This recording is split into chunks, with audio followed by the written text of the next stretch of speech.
You know what? In many ways, carpenters make better planners than urban planners. Ooh, I stepped in it now, didn't I? But give me a minute, give me a chance to redeem myself, okay?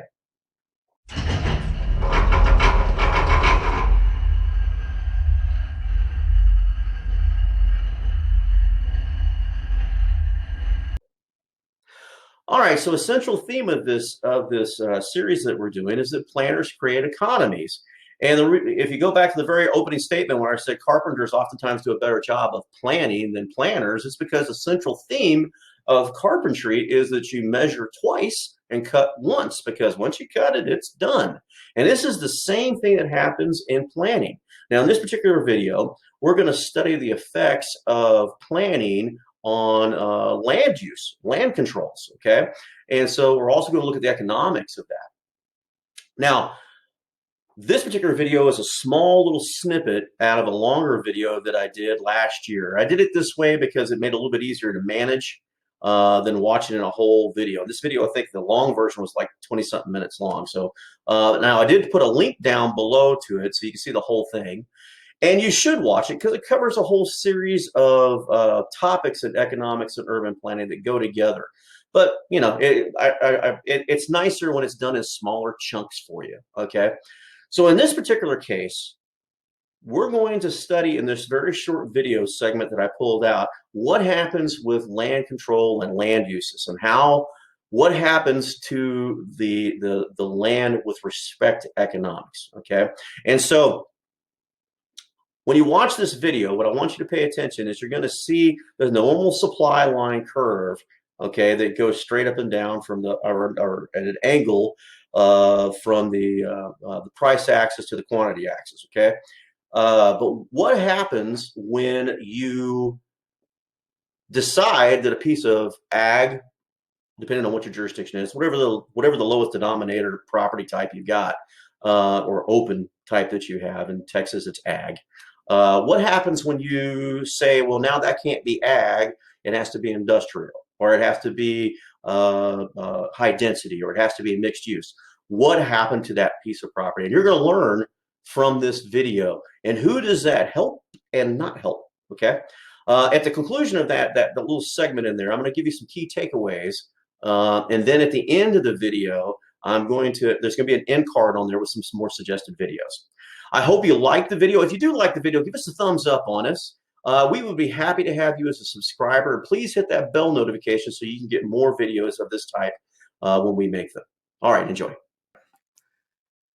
Now, the next thing we want to talk about is land controls in this. And so when we look over here and we see this particular model, we again see our downward sloping demand, okay?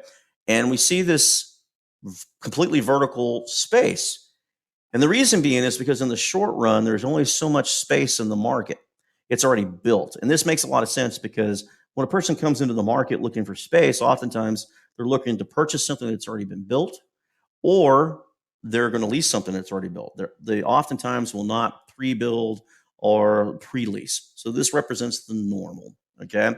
In this particular case, the space is limited, so it's completely inelastic. There's no more there. This is the short run model. So in the short run, demand always lags supply. All right, so now if you notice the intersection where they meet, the price is very different. Look at this consumer surplus is only this portion. The producer surplus is this much larger portion. Keep in mind, okay? All right, so whoops, what do we do here? All right, so the next one here is the long run supply. Okay, so this is where a developer comes into the area and he takes a look and sees what supply of land is in the area to be developed and what is the consumer demand. All right, when he builds this in the long term, the land begins to, or the real estate begins to be absorbed. So the property type that they have begins to become absorbed by the people that are either buying the property or they're renting the property. If you notice this line, it's still downward sloping. This space between Q1 and Q2 is what's available in the market to be leased or purchased, okay? Depending on what this model actually represents. All right. In this case, it's a rent model, okay? So if you notice where the margin is, the marginal price is right here, and that's because of the intersection of supply and demand, and this represents the rent. Consumer surplus is this area, producer surplus is this area, okay? All right.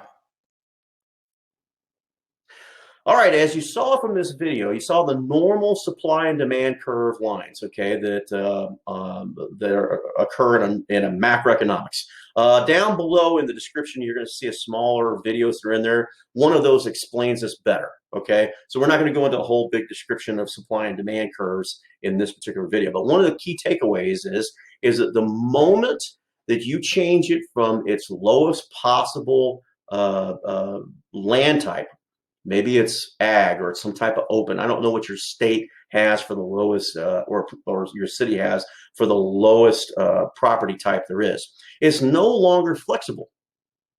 And so when you zone that property as either being high intensity use or apartments or industrial, you've now changed it. It can't be anything else without having a variance. So now you've made that supply of property in that zone inflexible, okay? And so now it's no longer elastic. It can't be anything else. And in economics, we refer to that as being inelastic when you can't change something.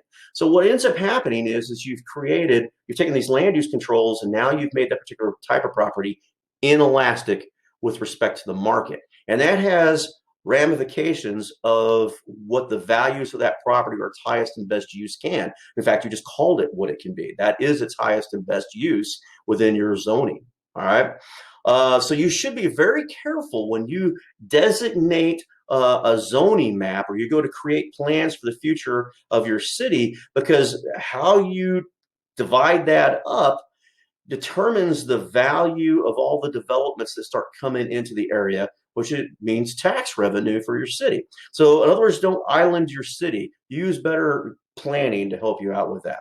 Okay, I hope you enjoyed the video. Don't forget to look down at the links down below. Like, subscribe, and get the bell notification. If you take a look at the end of the video, I'm going to have an end card with the next suggested video for you. All right, thank you.